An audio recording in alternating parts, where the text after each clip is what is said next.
হয় না। তাই হাতুড়ি ছোটোখাটো হাকিম তো মহামান্য বাদশার উজিরির কাছে বলছে, হুজুর আপনি একটু বাদশার কাছে অনুমতি নেন, আমি হাতি চিকিৎসা করব। তাহলে আরে মিয়া, হ্যাঁ বেলর থেকে ফিরে আইছে, এখন যদি আশাডাঙ্গার সবুজ ডাক্তার কয় যে তোমার এই রোগ আমার ভুল কথা, এখন এই গ্রাম্য ডাক্তার হাকিম তার এলাজ দিয়ে বলছেন, আপনার হাতি কি হা করবে আপনার কথা শুনে? বলে হ্যাঁ মহামান্য হাকিম সাহেব অবশ্যই হা করবে। তখন অনেক ফেসাদ, তো বলছে হাতি হা করো, ইশারা দিয়েছে, করার সঙ্গে হা করেছে। তো উনি গভীরভাবে, আমাদের তো এখন এই 38 বা 39 তো আমাদের পাওয়ার লাগছে, ওই সময় পাওয়ার ভালো ছিল, ঠিক না বেঠিক? এইরকম মাখনের মতো সার হ্যাগা কয়জন খাইছে? আছে অনেকে মুরব্বী যারা আছে, ঠিক না? এখন দেখে যে কি একটা সাদা দেখা যায়, তো বলছে আপনার এই হাতি আমি ট্রিটমেন্ট করতে পারি, তো আপনার ঢেকি সিয়া লাগবে। সিয়া বোঝেন? ঠক্কাস করে বিয়ারিং বান্ধা থাকে, হাত কটেছে, চিড়িয়ে কুটতে আজকে এত মেশিন সব, ঠিক না বে ঠিক? হ্যাঁ এলো সনাতন পুরাতন জিনিস, ঠিক না বে ঠিক? সনাতন বললে অনেকে মনে করো ওর বাবা, সনাতনের অর্থ হলো পুরাতন। এইবার ওই দেশে ঘা দেওয়ার সাথে গলা ক্লিয়ার করে গিলে আপনার তরমুজ ভিতরে চলে গেছে। ভেরি গুড কায়দারে সর্বনাশ, এক ঢেই সিয়াতে তালি এই কবিরাজের দাম বাড়াছে না বাড়ে নাই? বাড়ছে না বাড়ে নাই? যার কাছ থেকে যা জুজু সারে সেইটি তার বড় দেবতা, ঠিক না বেটি? ঠিক না বেটি? বন্ধুগণ আমার, এইবার কি করলো ওই ডাক্তারের অ্যাসিস্ট্যান্ট দেখলে, হাই রে ঢেই সিয়াই যদি কাজ হয়ে যায় আমি ওর ব্যাগ টানবো কেন? ঠিক না বেঠি? কিন্তু ও তো সামনের ডা আছে, পিছনে আর তাই নাই। আজকে দেখ 1-2 দিন যাইতে না যাইতে এখন বলছেন সে দীর্ঘদিন হাকিম সাহেবের কাছে ছিল, দেখি কি বলতে পারে।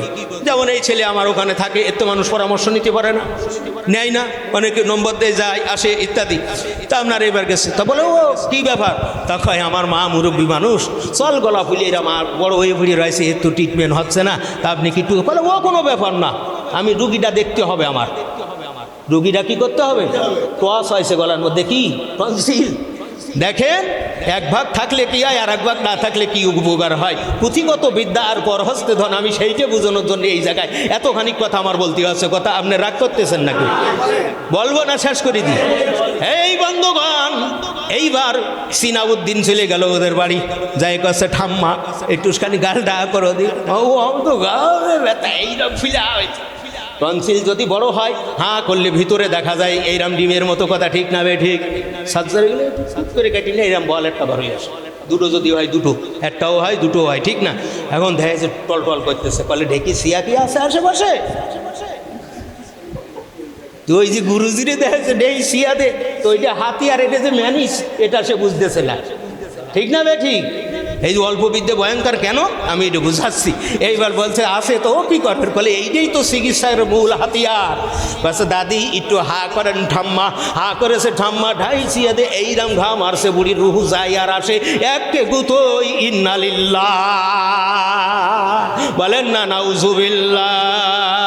ও নবী পাকের উম্মত উম্মাতিরা, মুসলমানেরা, নওজোয়ানেরা, ও আমার বাবাজিরা, আল্লাহর বান্দা নবীর উম্মাতেরা, কান পেতে শুনে রাখুন। ফাসেকের অবস্থাও তাই, বারবার দলিল দেওয়ার পরেও দলিলে ঠেক খাই না, কিন্তু বলতেছেন তোমার কি অবস্থা?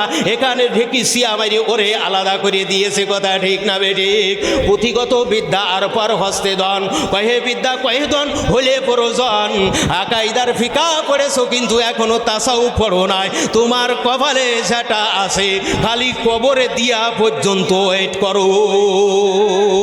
ইন্নাল ঈমান ওয়াল ইসলাম ওয়াল ইহসান, আকাইদ, ফিকা, তাসাউফ, হুসনুল মুহসিরা, তাহজিবুন নাফস, সিহাতুল ইতিকাদ, আত্মার দ্বারা রুহানি, দেহের দ্বারা জিসমানি, মালের দ্বারা মালি, 3 বন্দেগি যদি না করো, ও তো দুনিয়ায় ঢেই সিয়া খাইয়ে মরেছে, আর তুমি চূড়ান্ত কাল জাহান্নামে থাকবা।